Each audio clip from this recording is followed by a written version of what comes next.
आपण पाहतात BN news Badlapur नामा। टिटवाळा येथे पतीने गळा आवळून आपल्या पत्नीची हत्या केल्याची घटना घडली आहे। या हत्येनंतर परिसरात खळबळ उडाली। टिटवाळा पोलिसांनी पतीला ताब्यात घेऊन चौकशी केली असता पतीने गुन्ह्याची कबुली दिली असल्याची माहिती उपलब्ध होत आहे। माही मोपे असे मृत महिलेचे नाव असून महेश मोपे असे आरोपी पतीचे नाव आहे। याबाबत पोलिसांकडून मिळालेल्या माहितीनुसार महेश मोपे हे त्याची पत्नी माही मोपे सोबत टिटवाळा परिसरात राहत होते। महेश हा पडघा येथील डीमार्ट मार्केटमध्ये कामाला होता। महेश आणि माही यांच्यात प्रेमसंबंध होते, त्यामुळे दोघांनी 3 वर्षांपूर्वी प्रेम विवाह केला। महेश मोपे यांचे दुसऱ्या महिलेशी अवैध संबंध असल्याची माहिती पत्नी माहीला मिळाली असता तिने याबाबत महेशला विचारणा केली असता महेशचे पत्नीशी भांडण झाले, त्यामुळे दोघांमध्ये नेहमी भांडणे होत होती। आज सकाळी देखील दोघांमध्ये भांडण झाले।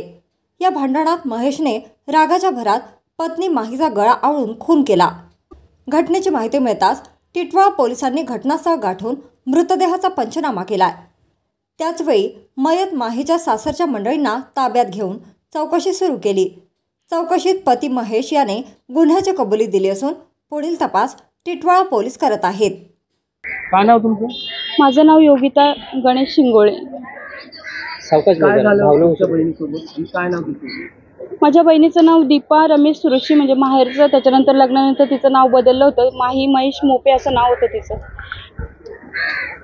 काय झालं होतं नेमकं तिच्यासोबत? नेमकं म्हणजे तिचं लव्ह मॅरेज झालं होतं आणि कसं आहे, त्यांच्या दोघांच्या इच्छेनुसार आम्ही त्यांचं लग्न लावून दिलं होतं, पण तिच्या सासूला तिचं लग्न मान्य नव्हतं। त्याच्यामुळे लग्न झाल्यापासून लग्नामध्ये सुद्धा तिने खूप म्हणजे तिला घालून पाडून बोलणे, टोमणे मारणे ह्या गोष्टी लग्नापासून सुरुवात केलेली। तर आत्तापर्यंत ती घालून पाडून बोलणे, नवऱ्याला भरवणे, नवऱ्याकडून मारहाण करणे ह्या सगळ्या गोष्टी आत्तापर्यंत तिच्या चालू होत्या। आज नेमकं तुम्हाला ही बातमी कधी माहिती पडली आणि काय? आज सकाळी 8:30च्या दरम्यान तिच्या नवऱ्याचा मला फोन आला, महेशचा फोन आला माझ्या मम्मीच्या मोबाईलवर की दीपाने फास घेतला असं त्यांनी शब्दात आम्हाला सांगितलं। तर आम्ही त्याला म्हटलो की तू पटकन त्याला हॉस्पिटलला घेऊन चल, आम्ही येतोय म्हणून। तर तो बोलला की ठीक आहे, आम्ही सेंचुरीला घेऊन जातोय तिला। तर आम्ही बोललो ठीक आहे, तुम्ही पोचा पटकन तिला घेऊन, आम्ही येतोय मागून। तर आम्ही गेलो सेंचुरीपर्यंत। आम्ही ट्रेनमधून शाडला उतरलो, शाडवर आलो नाही तर आम्हाला फोन आला आमच्या दुसऱ्या पाहुण्यांचा की तिला घरी घेऊन जात आहेत। तेव्हाच आम्हाला समजलं घरी घेऊन जात आहे म्हणजे हिचा जीव राहिला नाही असं आम्हाला तेव्हाच वाटलं। त्याच्यामुळे आम्ही डायरेक्ट घरी तिथे गेलो, आम्ही तिच्या सासरच्या घरी गेलो। आता पोलिसांनी तुम्हाला काय सहकार्य केलं? पोलिसांचं म्हणणं काय?